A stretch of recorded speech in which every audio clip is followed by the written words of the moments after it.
Coming back to the SaaS part, I have one important point, or I would say discussion for all of us, is the competitive landscape.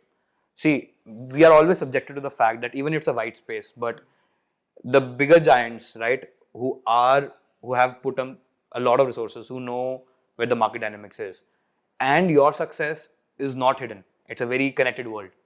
So, how do you answer to yourself first, and to the investors, and to the people that you will be able to sustain against the competition? Like, because in the Google Voice, right, it's a big segment itself, right?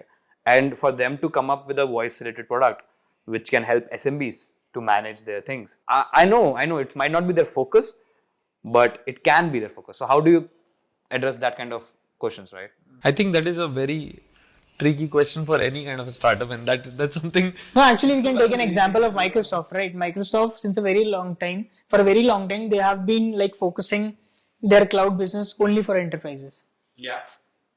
Amazon came with AWS, Google came with GCP, and like Google Cloud and everything. But they kept their focus to enterprise suite, right? But suddenly, like few years back, they started rolling out their cloud solution to SMBs, to anyone who's just wanted to get on cloud and build their apps, things like that. So that happened with the company. Yeah, they go generic very quickly. But I think the beauty of individual startups is the massive targeting to the niche. So there's this show also which I don't know if you guys have seen it, but called The Office. And I remember a very particular scene from that. So these guys are trying to go and sell their paper, right, to a very big company, and then there is a big corporate who is also selling. So he says, why should I buy from you? I can literally buy from them. They are literally 10 cents cheaper than you. Then he said, okay, fine, I'll tell you why you should buy from me. He actually dials the big corporate's customer care number.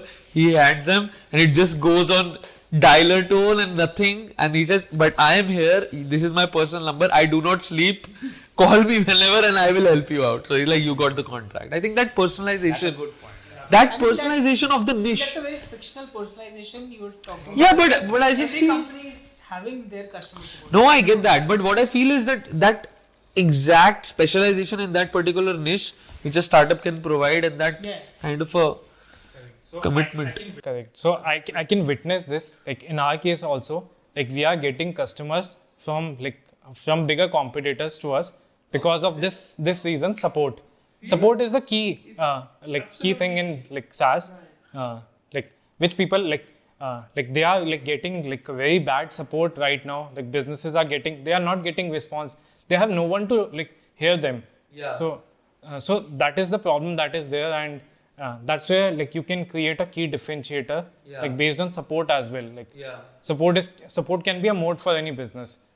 It's a very underrated thing, but no, it's actually brilliant because, see, to be very honest, Amazon is built on customer support. The customer delight is their one key KPI, and what the kind of customization, love, care which a small startup can provide, to have that on scale for very big, even the biggest of giants, that's kind of tricky. And in SaaS, there's one more thing. Support actually brings sales. So support gives feedback. Customer is asking, let's say, two more things apart from the things that you are already selling. Let's say they are sharing two more problems, and you can solve those problems also for everyone. Or you already have those problems, but if no one is here to no one is there to hear that problem, you can't sell two more capabilities. But if you have a good support, then you can sell two more and upsell that. So that is a way to actually generate sales.